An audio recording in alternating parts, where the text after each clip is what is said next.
අන්න මූල්‍ය කළමනාකරණයට අදාළ මම ගන්න ඊළඟ මාතෘකාව තමයි කාරක ප්‍රාග්ධනය working capital. මේක හරි සරල මාතෘකාවක්. කාරක ප්‍රාග්ධනය කියලා කියන working capital කියලා කියන මාතෘකාවට අදාළ ඔබට මම දැන් සිද්ධාන්ත කොටසත් පුනරීක්ෂණ ප්‍රශ්න ටිකත් මේ සම්බන්ධයෙන් ඉවර කරන්නයි මේ හදන්නේ. මේ වීඩියෝවට අදාළව ඔබට දීලා තියෙනවා ලින්ක් එකක්. ඒක හරහා ගිහිල්ලා ඔබට මේකට අදාළ මේ මම පැහැදිලි කරන සටහනට අදාළ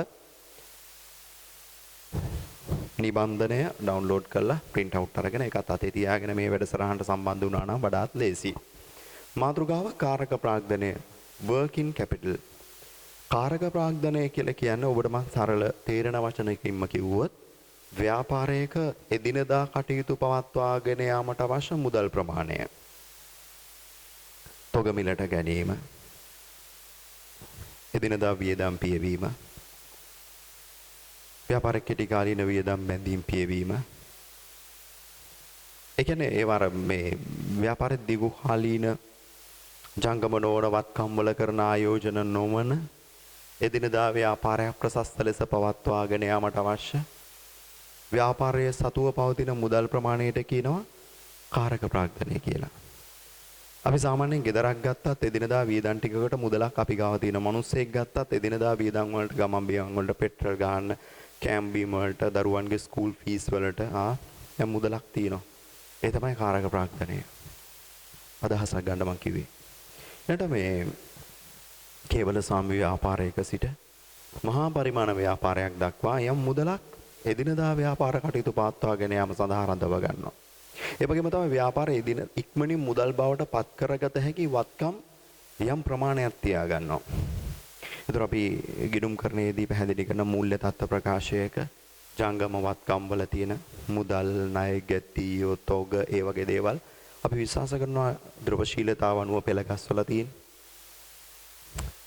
ඒවා ඉක්මනින් මුදල් බවට පත් කරගන්න පුළුවන්. ඒකට අපි කියනවා කාරක ප්‍රාග්ධනය කියලා.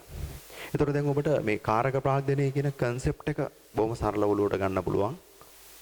කාරක ප්‍රාග්ධනය කියලා කියන්නේ ව්‍යාපාරයක් එදිනදා පවත්වාගෙන යාමට අවශ්‍ය මුදල් ප්‍රමාණය. ඔබ දන්නවද මේ මූල්‍ය කළමනාකරණය පිළිබඳ බොහෝ පොත්පත්වල කියන දෙයක් තමයි ඒ පිළිබඳ අධ්‍යයනය කරන විශ්ලේෂකයන්ගේ අදහසක් තියෙනවා. මේ ගොඩක් ව්‍යාපාර අසාර්ථක වෙන්නේ ව්‍යාපාරවලට දිගු කාලීන ප්‍රාග්ධන අවශ්‍යතා සපුරා ගන්න බැරුව නෙමෙයි. සාමාන්‍ය කොටස් නිකුත් කරනවා, වරණීය කොටස් නිකුත් කරනවා, මදිනන් ණයකර නිකුත් කරනවා, සංචිත තියෙනවා. ඊට පස්සේ ඊට අමතරව වාණිජ්‍ය පත්‍රිකා ඉහළ පෙළේ සමාගම් නිකුත් කරනවා. ඔබට මතක ඇති. ඒ වයින් ඉන්නේ දිගු කාලීන ආයෝජනය සඳහා මුදල්නේ. ඒතර ව්‍යාපාරයක් අසාර්ථක වෙන්න මේ විශ්ලේෂකයන්ගේ අදහස අනුව එහෙම සල්ලි තියෙනවා.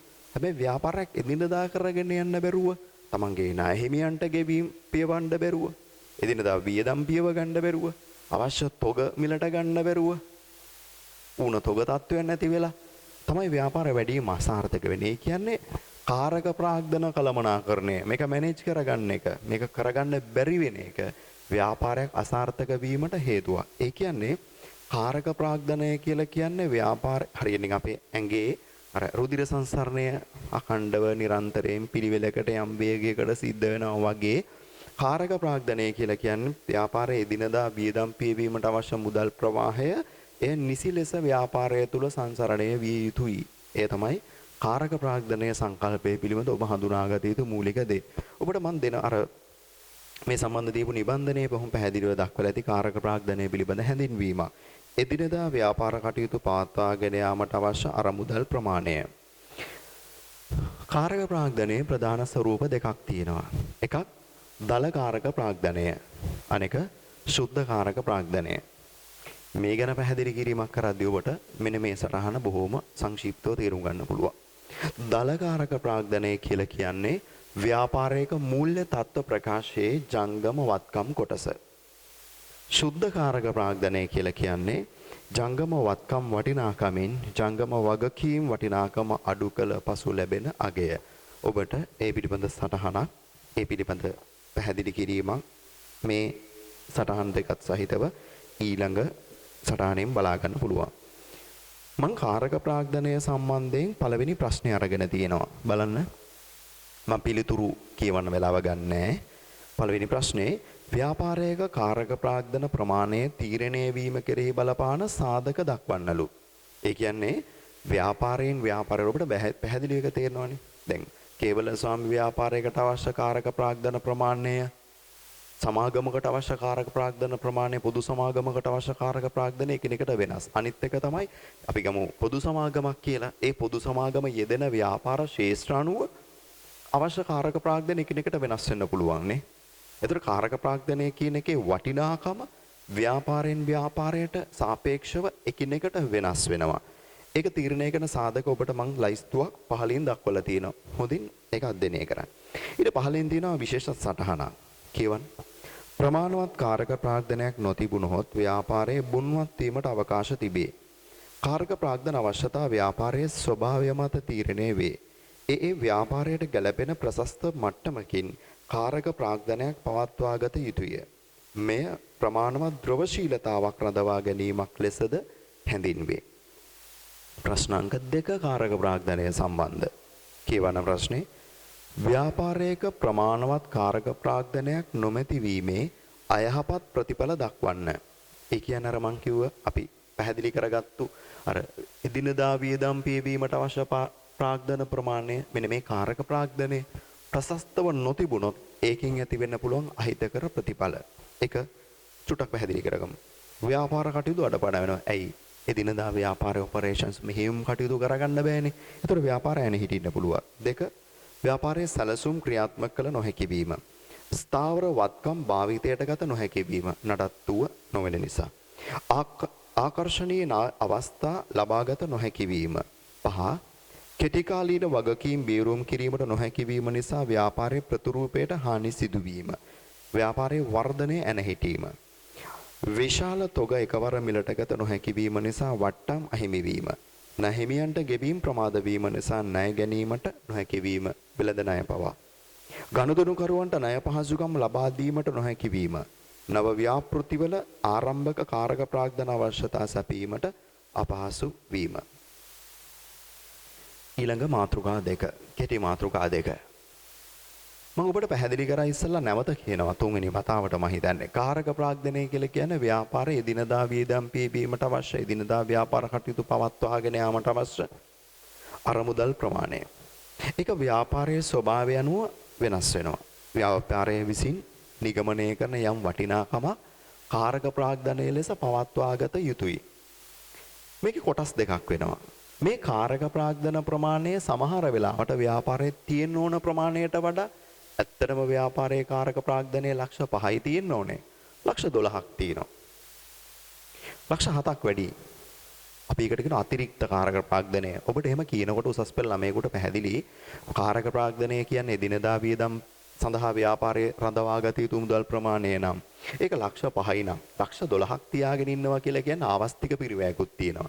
ඒක වෙන විකල්ප ආයෝජනයක යොදපා ලබාගත හැකි ආදායම හිමි වෙනවා. ඒ නිසා ඇතම් ව්‍යාපාර මේ කාරක ප්‍රාග්ධනයේ ප්‍රශස්තයට වඩා තියා ගන්නවා.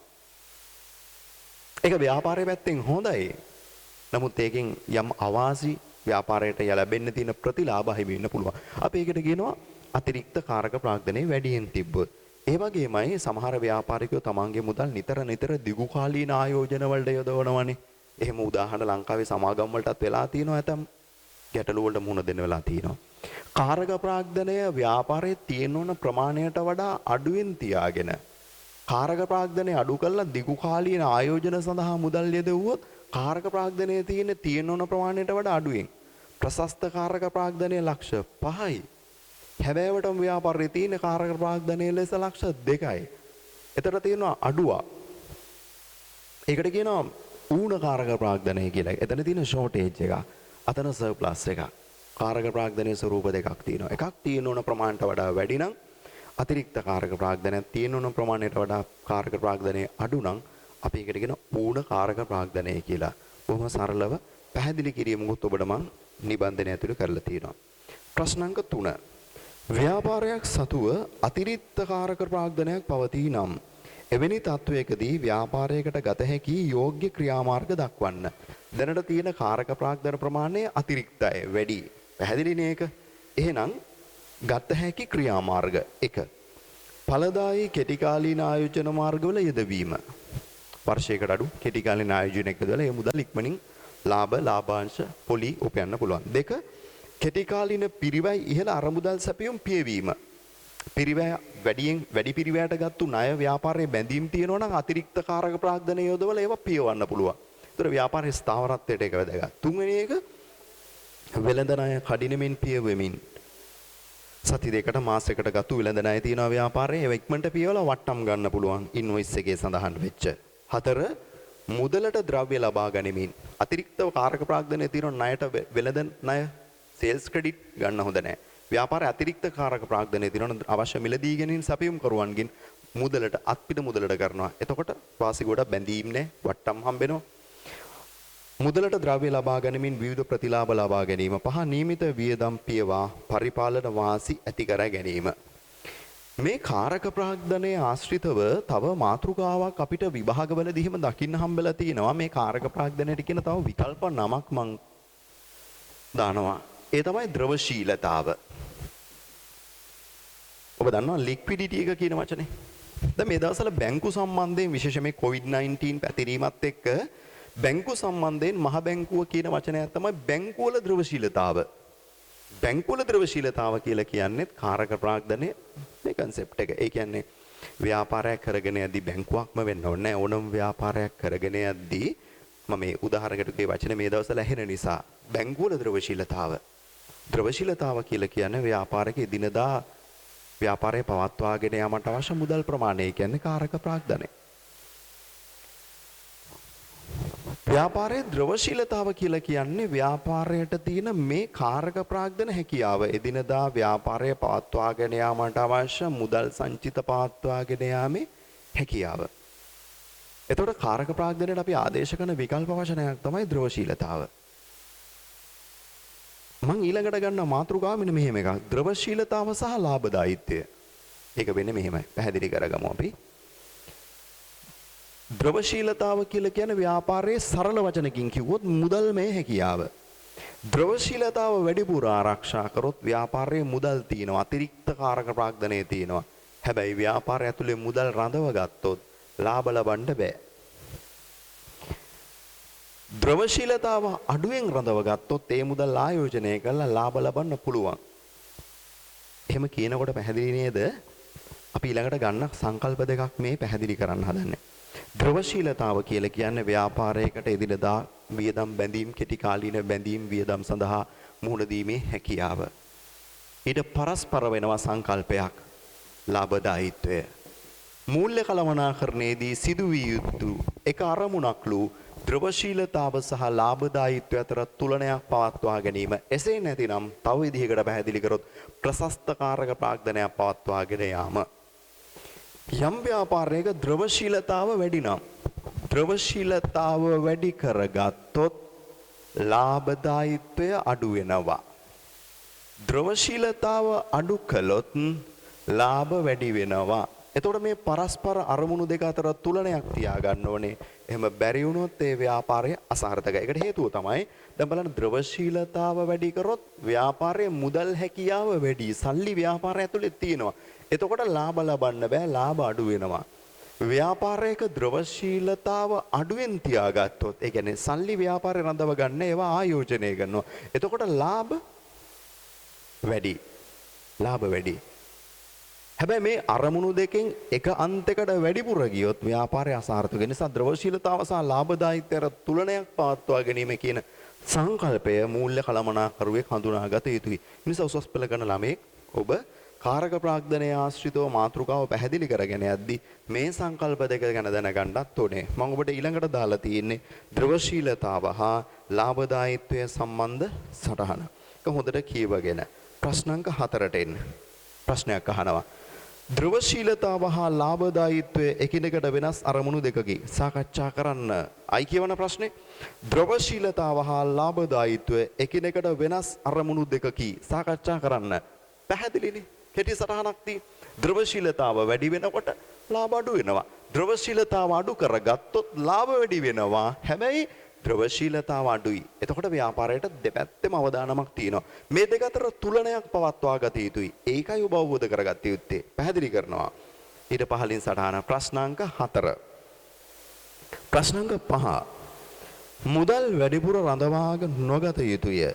ප්‍රමාණවත් මුදලක් රඳවාගත යුතුය.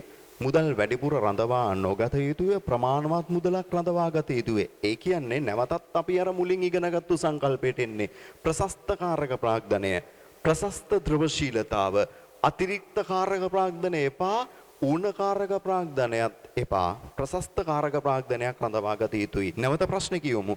මුදල් වැඩිපුර රඳවා නොගත යුතුය. ප්‍රමාණවත් මුදලක් රඳවාගත යුතුය. මෙම අදහස ව්‍යාපාරයකට වැදගත් වන්නේ ඇයි? පැහැදිලි කරන්න. කෙටියෙන් පැහැදිලි කරගත්තොත් මුදල් අනවශ්‍ය පරිදි රඳවාගත හොත් එය අනවශ්‍ය පිරිවැයක් වන අතර එහි ලාභදායීත්වය අඩු වේ. මේ සටහන නිරන්තරයෙන් අධ්‍යයනය කරන්න. මේ කෙටි සටහන දාගන්න නෝට් එකකට ඔයාගේ. එය ව්‍යාපාරයට අවාසිදායක වේ. එසේම මුදල් අවශ්‍ය ප්‍රමාණයට රඳවා නොගත හොත් ද්‍රවශීලතා ගැටලු ඇති වේ. ඒ නිසා ප්‍රශස්ත මුදල් ප්‍රමාණයක් රඳවා ගැනීමට කටයුතු කළ යුතුය.